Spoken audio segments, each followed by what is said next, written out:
네, 안녕하세요. 베트남에서 7년째 호텔을 운영하고 있는 사이공 호텔 아저씨입니다. 오늘은 2천만 원 투자 금액으로 베트남에서 가능한 소자본 창업에 대해서 말씀드려보고자 합니다.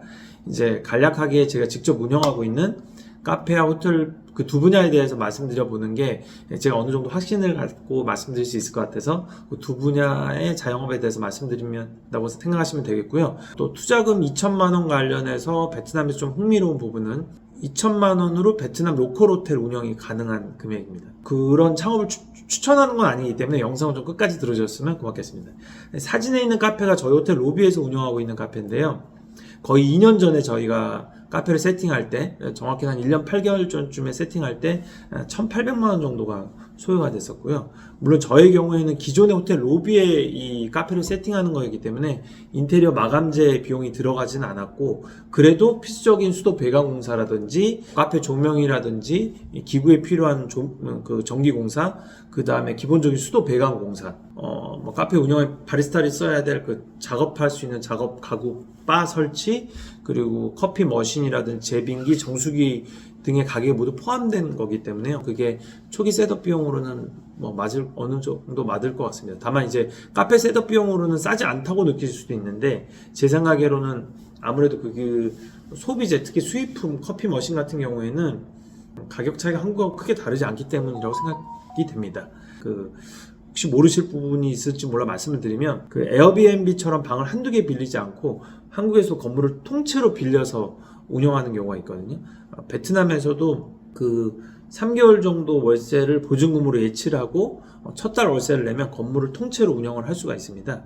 그 월세 부분은 선불이고 건물주하고 협의해서 한두 달간은 렌트프리를 일반적으로 받는 게 그렇게 어렵진 않기 때문에 3개월 보증금을 투자금으로 간주를 하고 생각을 하셔도 됩니다. 근데 다만 3개월 보증금이 투자금이 될 때는 시설에 대한 투자가 전혀 없다는 점을 알고 계셔야 될 것 같아요. 그 부분은 베트남 사장님이 운영하셨던 그대로 넘겨받아서 하는 거기 때문에 시설 상태도 그렇게 좋지가 않고 생각보다 매출이 일어나지도 않을 수도 있고, 오히려 그 시설에 대한 유지보수 비용이 오히려 더 들어갈 수 있다는 점은 감안을 하셔야 될 것 같아요. 물론 이제 계약 기간은 뭐 5년이 될 수도 있고 7년이 될 수도 있고 10년이 될 수도 있고, 그것도 협의 조정 사항입니다. 보통은 금액이 올라가게 돼 있는데, 제가 지금 말씀드린 건 초기 투자 비용에 대해서 말씀을 드리는 거기 때문에요. 3개월 보증금을 투자금 총액으로 할 수 있고, 베트남의 경제 도시가 호치민인데, 호치민 기준으로 했을 때 객실이 20개에서 30개가 되는 그 중소형 호텔의 경우, 그러니까 건물들 자체가 사이즈가 작기 때문에 20개, 30개면 한국으로 치면 40개에서 60개 정도라고 생각할 수가 있거든요. 그 정도면 베트남에서 중소형 호텔이라고 할 수가 있습니다. 그 중소형 호텔을 렌트를 할 때 로케이션이 너무 뛰어나지 않거나, 또 시설이 한 중하 정도 되는 뭐 중소형 그 모텔급의 건물에 대해서는 2, 3천에 임차를 개시할 수 있는 건물들이 많이 있습니다. 한국 분들 중에 좀 안타까운 분들이 투자 금액이 너무 적다거나 인건비가 싸다, 그런 이유로 베트남의 그 투자 의사결정을 좀 간단하게 하시는 경우가 있는데요. 베트남은 아무래도 외국이고 또 해외로 투자를 하는 거기 때문에 자영업자분들이 투자를 할 때는 한국과 다르게 몇 가지 유념해 두고 계셔야 될 부분들이 있습니다. 우선은 이거는 사업의 규모가 크거나 작거나 기본적으로 해결해야 될 문제인데요. 간단하게 생각해보면 우선 비자 문제가 있을 수 있고요. 보통 현지에서 사업하시는 분들은 출입국 시 비자를 대신하고 현지에서 신분증 역할을 대신할 수 있는 임시 거주증을 발급받으시는데요. 투자 금액이 너무 적으면 이 거주증 발급에 좀 애로가 있을 수가 있어요. 또 첫 번째는 발급을 받았더라도 그 다음에 연장을 할 때 최소 투자 금액이 좀 증액이 될 경우에는 그 거주증 발급 자체가 연장이 안 될 수가 있습니다.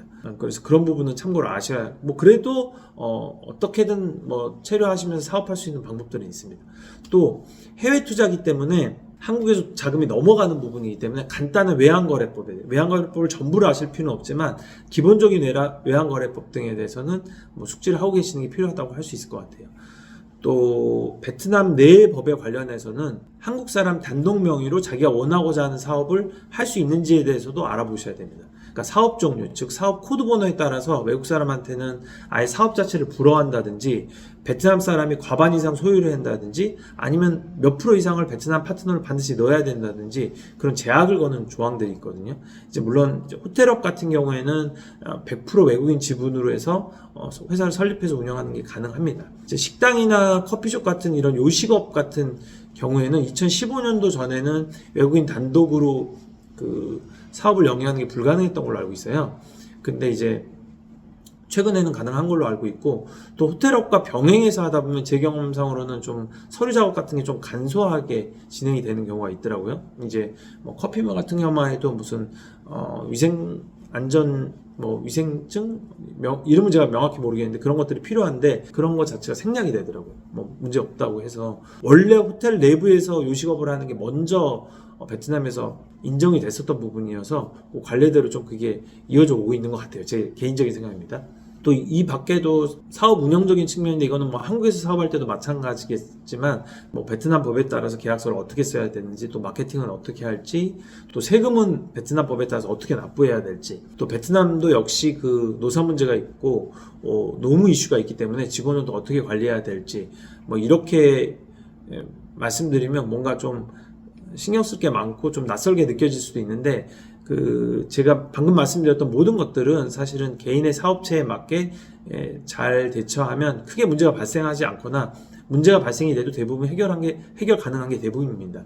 하지만 처음에 이런 부분에 대해서 학습을 하지 않고 투자 금액이 작다고 그냥 편하게 생각하고 가시면 나중에 그게 오히려 더 큰 경제적 손실로 이루어진다든지 아니면 그 문제 해결에 너무 시간 투자나 심리적 비용이 들어갈 수가 있어요. 그래서 미리 좀 공부를 하시고 해외 사업은 시도하시는 게 좋겠다고 말씀드리고 싶습니다. 그리고 또 이거 좀 다른 얘기인데요. 뭐 이건 기본적으로 다 생각을 하시겠지만 그 영상을 보시는 여러분은 그 성장하는 동남아 국가에서 이제 기대 수익률을 얼마나 보시는지는 모르겠습니다만 그 소규모 창업의 경우에는 결국 작은 자영업과도 같다고 볼 수 있기 때문에 그 수익의 상한선이 존재합니다.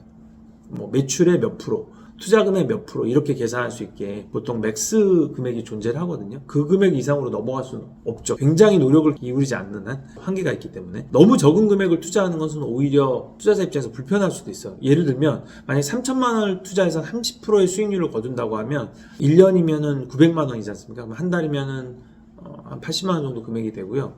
이 3천만 원이나 이게 1억으로 된다고 해도 한국으로 200 몇십만 원 정도가 돼서 한국에서 근로소득의 그냥 최저임금에 해당할 수가 있어요. 이제 뭐 그럴 거면 굳이 내가 직접 가서 운영을 하는 게 효율이 안 나올 수가 있죠. 그런 부분이 있기 때문에 처음에 이제 내가 한국에서의 어떤 금액들을 가지고 베트남에 올인한다, 직접 가서 내 몸으로 일을 하겠다는 부분에 대해서는 조금 신중히 생각을 계산을 해보시는 게 좋을 것 같아요. 왜냐면 은퇴이민이어서 내가 아예 동남아랑 국가에 가서 소비 자체를 줄이고 삶 자체를 다운사이징을 해서 살겠다 하지 않는 경우에는 조금 더 정력적으로 일하실 나이에 갔을 때는 본의 아니게 삶의 질이 저하되고 딱히 수익을 크게 얻지 못할 수도 있거든요. 그거는 좀 간단하게만 계산하셔도 아마 아실 수가 있을 거예요. 그래서 오늘 이제 드리고자 싶었던 말씀은 소액 투자로도 해외 사업이 가능하다. 좀 말씀드리고 싶고, 나중에 말씀드렸던 두 가지 점.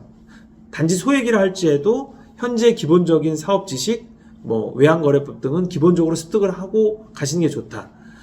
해외 사업을 작게 시작하는 건 리스크를 줄이는 측면에서는 좋지만 투자 수익률이 높다고 하더라도 그 절대적인 금액이 나의 삶의 질을 보장해 줄 수 없을 만큼 적은 금액이라면 베트남에서 직접 사업을 영위하시는 부분에 대해서는 좀 신중히 생각하시는 게 좋겠다. 그렇게 말씀드리고 싶고요. 그러니까 즉 최소 규모는 넘어야 효율이 나온다는 말씀입니다. 앞에서 또 제가 말씀드렸던 노무 이슈라든지 세금 이슈라든지 구체적인 지식들에 대해서는 베트남에 사업할 때 필요한 필수 지식들에 대해서는 나중에 영상을 통해서 또 말씀드리도록 하겠습니다. 그럼 끝까지 영상 시청해 주셔서 또 감사드립니다.